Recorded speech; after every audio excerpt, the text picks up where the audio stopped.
my channel. So in the today's lecture we are going to start with our new subject, database management system. Okay, so in this video we are going to discuss the basic terms of database management system. So firstly, let me tell you why do we really need to use database management system and what is the need to use database management system. So firstly, let me tell you what is static web page. What is static web page? So we really don't need to use database, okay, in case of static web page. Okay, so what actually is the meaning of database? Firstly, so database is a systematic way to store your data. Okay, database is nothing but a permanent storage. Okay, so you are going to store your data permanently, but in a specific arrangement, in a specific order. Okay, but in case of static web page, we really don't need to use database. Okay, we don't use much databases in case of static web page. So what is static web page? Any web page which is fixed. Static web page is a web page whose content is going to be fixed. It is going to remain fixed forever. Let's suppose you are going to make a new web page of database management system. Okay. So in this web page, what you are writing? You are writing the various definitions and terms. Definitions and terms of database management system. Okay. So these definitions and terms are going to remain same for the public. No one can change the content of this web page. That is basically our static web page. And now let me tell you what is dynamic web page.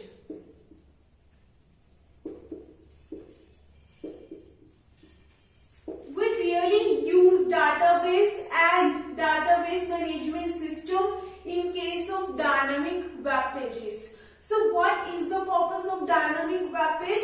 Any web page whose content is not fixed. You can change the content of your web page according to the requirements.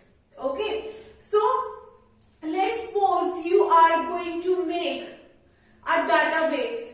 You want to make a project of your college or university. Okay. So what you will be doing? Firstly, you are going to enter the student details of your university. Okay. So let's suppose this is a table which I am going to make in my database. So database for a one project, you are going to make your project of university. So for one project, we have just only one database, and within one database, we have many number of tables. Okay, so this is actually your table. So what you are going to do in this table, we are going to add the student details like name, roll number, email ID. Okay, so these three information we are going to enter. Let's suppose I am writing insert, I want to delete or I want to update. Okay, so this is actually your web page. Even if you looked at the Gmail, when you open Gmail, you firstly see the username and password. That is actually your web page. Okay, so it is actually your front end. It is actually your front end. Okay,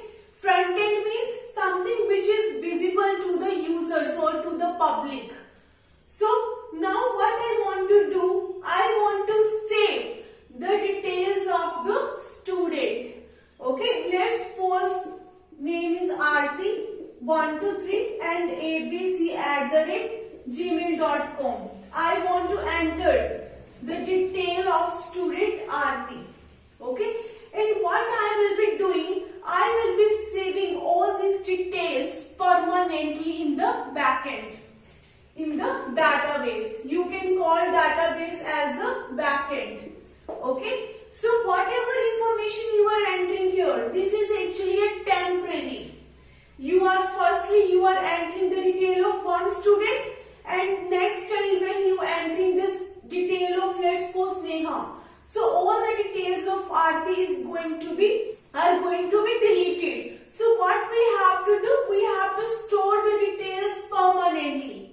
So what we do, we are going to make our backend, or you can call it as the database. In the database, we are going to make one table, student.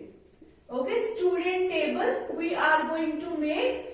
And what we are doing now, we are going to make 3 columns: name, roll number, and email ID.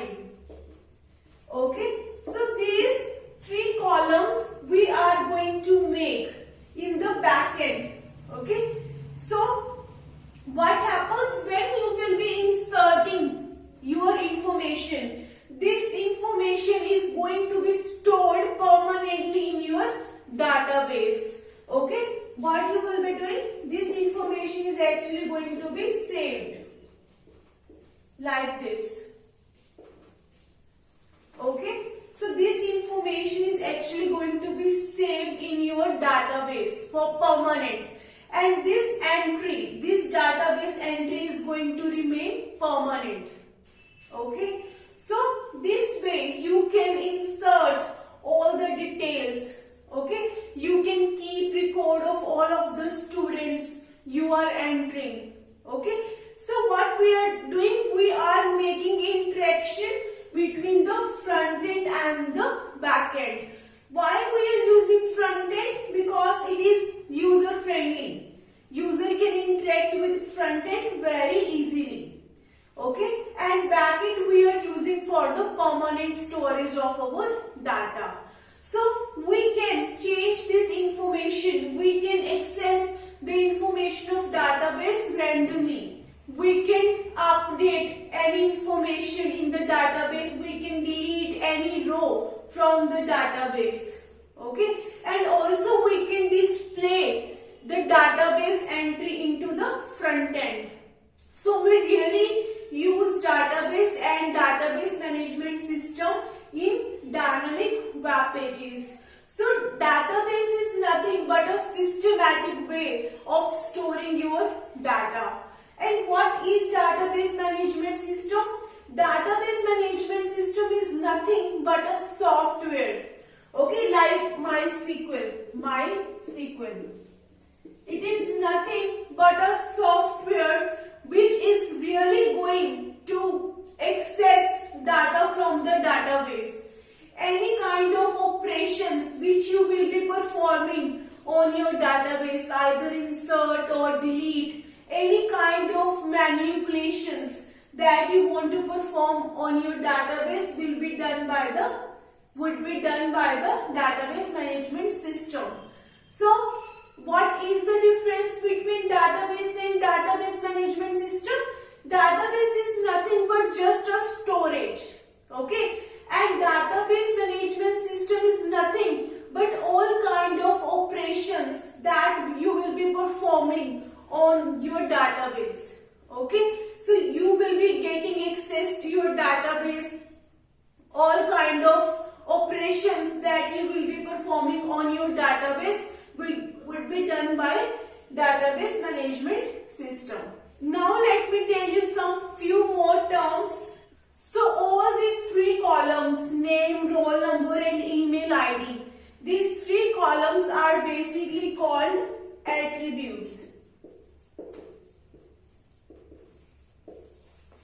Okay, these 3 columns are called basically attributes. Okay, and this row, this information, or you can call it as the data, this one row we call it as the entity.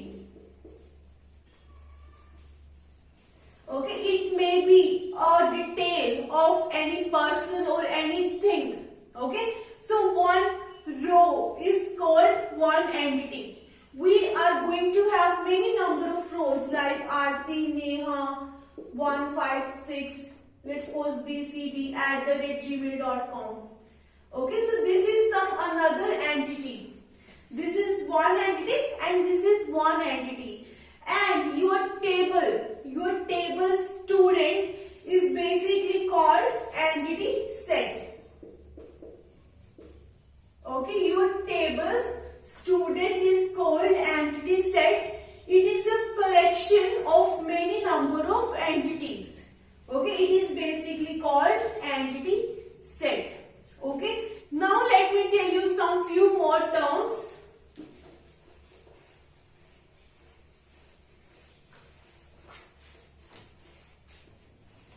So what is relationship? What is relationship in database management system? So I told you that for one project, we are going to have only one database. Okay? For one project, we are going to have only one database.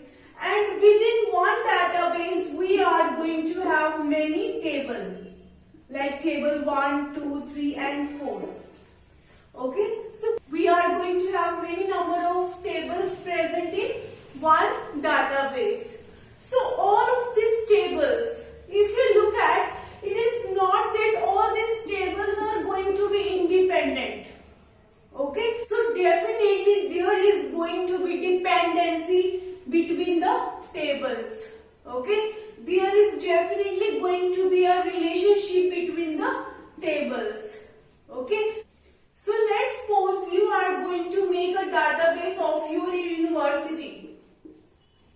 Okay, you are going to make a database of your university. So there are many number of tables. We are going to make only one database for this university project, but within a one database we are going to have many tables like student, in which you are going to enter the student detail. This is your one table. And we are going to have courses. Okay, we are going to have a fees. So many number of tables we are going to have in one database. So we also need to define the relationship between these tables. How students are related to course. Which student is studying which course. Okay, and what is the fees corresponding to one course. So it is very important that we should define the relationship between the courses, between the tables. Okay, so relationship, we should define the relationship between the tables. Okay, so all of the tables which you are going to have in your one database having some relationship between each other. Okay, so this is just the basic overview of the relationship. We will be discussing this relationship topic in detail in the later videos. And in the next video, we will be discussing what are the various types of attributes. Okay? Okay. So if you have any query, I have mentioned my email ID in the description box. You can contact me on that email ID. So thank you so much for watching my video. If you like my video, please like, share and subscribe my channel.